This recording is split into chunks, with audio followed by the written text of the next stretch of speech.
Hello hi नमस्कार मु Jagannath JDS टेगुड़िया आपको स्वागत जनाऊँगी। जो प्रधानमंत्री आवास योजना टी आपंकर रही आपण मैंने जदि प्रधानमंत्री आवास योजना घर खंडित आवेदन करते तो यही भिडियोटी आप देखला आप जानीपारे आपंकर घरटी जो रही प्रधानमंत्री आवास घरटी कौ मसीह समस्त हिताधिकारी मैंने जो मैंने एप्लाय करना जो मैंने एप्लाय कर समस्त को जगैदेवे प्रधानमंत्री आवास योजना टी तो कौन रही डेट टी तो यही वीडियो मध्य आप देखला जानीपारे संपूर्ण वीडियोटी जानापी आम चैनल को सब्सक्राइब करी रखी था एमती छोट बड़ अपडेट पाइब कहले आम चैनल को सब्सक्राइब करी पाखे जो घंटी चिन्हटी अच्छी दबाई नोटिफिकेशन ऑन कर दिंतु जहाँफल जितेबाला मु वीडियो अपलोड करी सर्वप्रथम नोटिफिकेशन आपण पाखे पहुँच तो चलतु डेरी नक आज वीडियो सर्वप्रथम देखईद।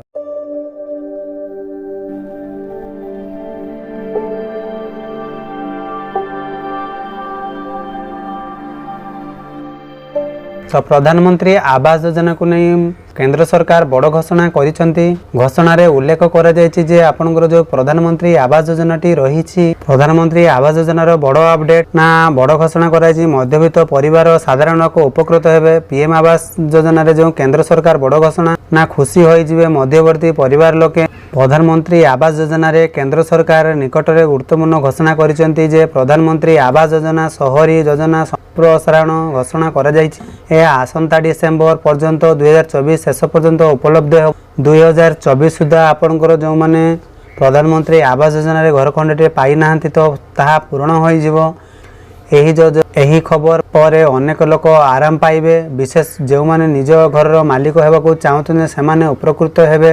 तो 2024 यदि आपन को घर खंडे जगै दिज्व तो ये आपण मैंने देखा साधारणतः प्रधानमंत्री आवास योजना 2023 मार्च 31 शेष होगा जाऊँगी किंतु सरकार यह अवधि वृद्धि करिसेंती। गृह नगर व्यापार मंत्री कौशल किशोरी निकट में लोकसभा यह प्रकाश करिसेंती। से कहिसेंती जे 2015 मसीह प्रधानमंत्री आवास योजना शहरी योजना कार्यकारी होईची।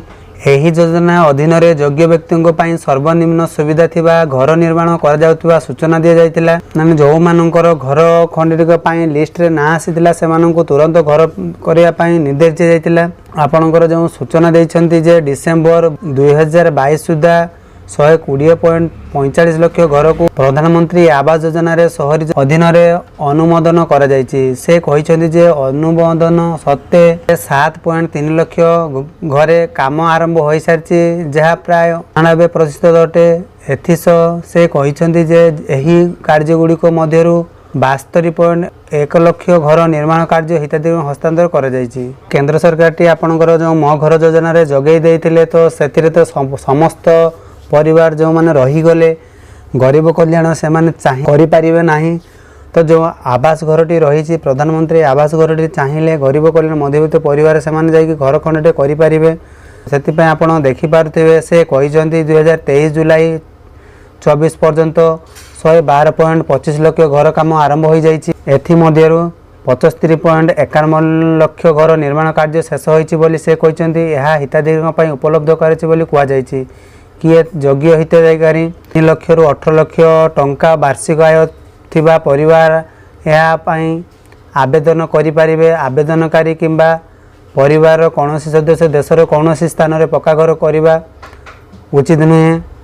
18 लाख रु अधिक आय करुवा व्यक्ति जो माने निजस्व पक्का घर अच्छी किंबा जो मानकर पूर्वर केंद्र किंबा राज्य सरकार द्वारा परिचालित गृह योजना उपकृत से प्रधानमंत्री आवास योजना लाभ पाई परिबे नहीं।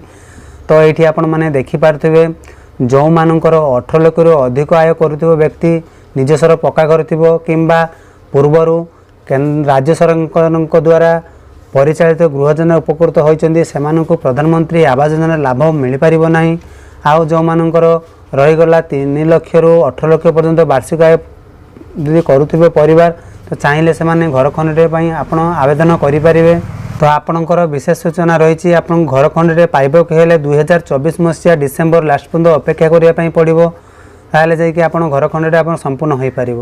ये थिला आज वीडियो आशा करुच्ची आपण ए वीडियो माध्यम संपूर्ण तथ्यटी मो आवास घर जो रही तथ्यटी आप बुझीपारे। तो सेतिक पर्यंत रोची बाय बाय टेक केयर।